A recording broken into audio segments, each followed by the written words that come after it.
Terima kasih Anda masih bersama dengan kami. Bagi Anda yang baru saja bergabung, kami hadirkan kembali 3 berita utama hari ini. Seorang pelajar SMA Negeri 2 Garut tewas setelah terlibat kecelakaan dengan sepeda motor lain. Harga kebutuhan pokok terus naik, giliran udang rebon asin naik hampir 2 kali lipat menjadi Rp47.000 per kilogram. Gagal menjamret telepon genggam, seorang pemuda dihajar warga hingga babak belur di Kecamatan Teluk Jambe Timur, Kabupaten Karawang.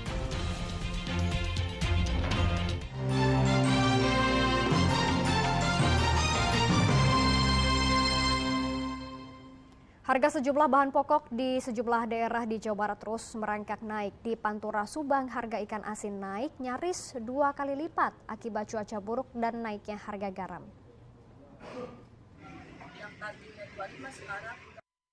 Harga ikan asin di Pasar Pemanukan Subang naik tajam dibandingkan hari-hari sebelumnya. Lonjakan paling tinggi terjadi pada udang rebon asin yang naik dari Rp25.000 per kilogram menjadi Rp47.000. Selain udang rebon, ikan asin jambal roti juga naik dari Rp56.000 menjadi Rp63.000 per kilogram. Asinan cumi dan sotong naik dari Rp83.000 menjadi Rp93.000. Sedang ikan asin cucut naik dari Rp33.000 menjadi Rp47.000 dan ikan asin acang-acang atau boso dari Rp25.000 menjadi Rp33.000 per kilogram. Pedagang mengaku naiknya harga ikan asin merata di semua jenis. Diduga kenaikan harga disebabkan cuaca buruk pada bulan lalu serta naiknya harga garam. Kondisi ini mempengaruhi produksi ikan asin dari para perajin. Akhirnya sama, sontong juga udah mulai, sontong. Udah berapa hari? Kalau sontong udah dapat setengah bulan, kalau rebon hari ini menaik tajamnya. Karena sebulan udah nggak ada. Nah kalau untuk ikan asin lainnya juga sama? Sama. Di Pasar Limbangan, Kabupaten Garut, harga jengkol dan bawang merah mengalami kenaikan. Harga jengkol yang sebelumnya Rp25.000 per kilogram naik menjadi Rp60.000. Hobi makan jengkol atau gimana? Hobi sih, biasa aja. Nah, ini untuk makan sendiri atau gimana? Iya, mau dimakan sendiri lah. Terasa kenaikan harga jengkol dari kapan, Bu? Sebelum tahun baru kali ya? Yang naik harga sayuran apa aja? Bawang, Ya. yang terus naik, itu bawang merah, Terus? cabai, Rawit. tomat turun. Terus kalau untuk cabai? Cabai mah waktu tahun baruan 100, turun jadi 50, naik beli, sekarang ke 70. Oh, sekarang naik lagi. Iya. Sementara di Pasar Manis, Kabupaten Ciamis, dalam sebulan terakhir harga beras terus merangkak naik. Harga beras bagi masyarakat miskin yang biasanya Rp10.000 per kilogram kini naik menjadi Rp11.500 per kilogramnya. Biasanya kadang 5 kilo, kadang 10 kilo. Tapi naiknya signifikan sekali. Dulu beli masih 1 kilo itu 10.000 sampai 11.000. Sekarang udah 11.5, itu udah harga terendah. Memberatkan nggak, Bu? Iya, sangat memberatkan. Ibu pembeliannya dikurangi, Bu, jumlahnya? Iya, pembeliannya dikurangi dari yang tadinya 5 kilo jadi 3 kilo.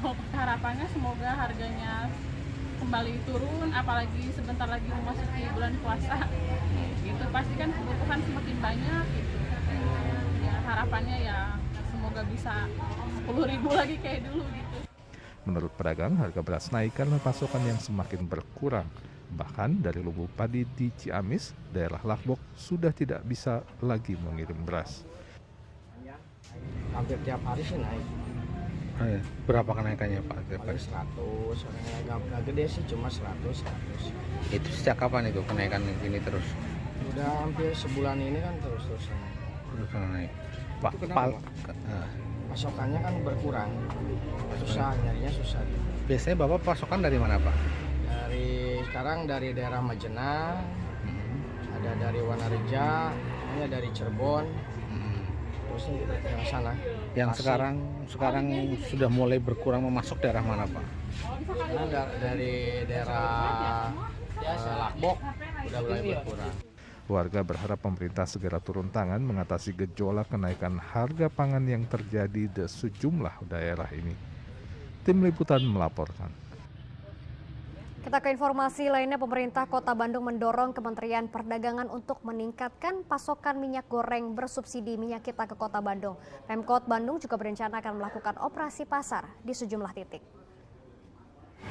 Minyak goreng kemasan bersubsidi minyak kita mengalami kelangkaan di sejumlah pasar tradisional di Kota Bandung. Di Pasar Kosambi, minyak kita sudah menghilang sejak sebulan terakhir. Menanggapi kondisi ini, Wali Kota Bandung mendorong Kementerian Perdagangan untuk meningkatkan suplai minyak goreng bersubsidi ke Kota Bandung. Untuk mengantisipasi lonjakan harga dan kelangkaan yang semakin parah, Pemkot juga akan melakukan operasi pasar di sejumlah titik. Yang mengatakan kelangkaan minyak goreng bersubsidi diduga disebabkan oleh rantai distribusi yang terhambat menjelang hari besar keagamaan. Apakah ini karena ditahan sama distributor atau memang karena supply demand gitu ya? Tiba-tiba demandnya meningkat karena menjelang hari besar keagamaan, supply-nya kurang. Tapi kalau itu karena ini ranahnya di Kementerian Perdagangan, kita bisa minta mereka untuk operasi pasar atau apapun. Tapi untuk beberapa komoditas kayak beras mah 3 bulan aman. 2 orang korban penggandaan uang yang berujung pembunuhan berantai oleh Wawon CS melapor ke Polres Cianjur pada Selasa malam.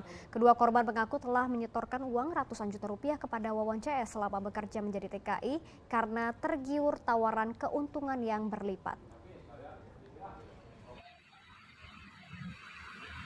Tergiur mendapatkan kekayaan dengan cepat dan berlimpah dari Wawon CS dialami Neng Hana Patiningrum dan Aslem. Kedua perempuan yang pernah sempat menjadi TKW di Timur Tengah ini melaporkan kasus penipuan komplotan Wawon CS, pelaku pembunuhan berantai, ke Polres Cianjur. Uang yang dikirim kedua korban selama bertahun-tahun bekerja di Timur Tengah kepada Wawon CS ternyata tidak bisa diambil saat keduanya kembali ke Indonesia. Awalnya Neng Hana Patiningrum tergiur ajakan Siti yang belakangan diketahui tewas setelah diceburkan ke laut. Ia selalu mengirimkan uang agar bisa digandakan menjadi lebih banyak ke Wawon. Hal serupa juga dilakukan oleh Aslem. Sepulangnya ke Indonesia, kedua korban menanyakan uang hasil jerih payah selama bekerja di Timur Tengah itu kepada Wawon CS. Namun setiap kali ditanyakan, Wawon CS selalu berkelit dan mengancam akan mencelakai kedua korban. Seperti tanam modal gitu. Nanti dari si hasil modal ini, semuanya ini bisa dilipat gandakan, bisa berupa tanah, uang ataupun tanah, rumah seperti itu. Keuntungannya berapa sih? Keuntungannya sampai saat ini saya kurang tahu ya. Yang dijanjikan? Yang dijanjikan pokoknya apa yang diinginkan bisa terwujud. Teteh berapa invest? Saya kurang lebih hampir 100. 100 juta? Bertahap atau sekali? Bertahap. Berapa dulu deh? Pokoknya dari tahun 2018 sampai 2021. Waktu nggak ada hasil, nggak curiga gitu teh? Ya sempet curiga sih. Setiap menanyakan, Wawon ini bilang nanti ketika saya pulang ke Cianjur itu dapat hasil. Setelah Siti Fatimah nggak ada kabar, saya coba konfirmasi ke pihak Wawon sama MDD Solehudin, nggak ada jawaban yang memuaskan. Di situ saya coba udah deh stop aja. Terus selama kenal sama Wawon sempat mendapatkan ancaman nggak tahu? Sering ya. Ancamannya gimana? Ancamannya gimana? Sering setiap saya menanyakan hasil uang saya itu dia bilang, "Omat ya, tak mengimbung sukoge tong tepi ke apalun." Terus sampai siapa? Namun mana loba beja, loba omong ka batur kayak mana bakalan celaka. Pasti kayak gitu. Bakal gimana teh? Bakal celaka atau apa? Iya, bakalan celaka. Dia bilang selalu bakal kalau saya banyak omong, banyak bilang sama orang lain, pasti saya. Korban juga tidak boleh membeberkan apa yang terjadi kepada orang lain dan keluarganya. Kedua korban mengaku menderita kerugian ratusan juta rupiah. Mereka berharap uang hasil bekerja sebagai tenaga kerja Indonesia yang diberikan kepada para pelaku bisa dikembalikan dan pelaku mendapatkan hukuman seadil-adilnya. Rendra Gozali melaporkan dari Kabupaten Cianjur.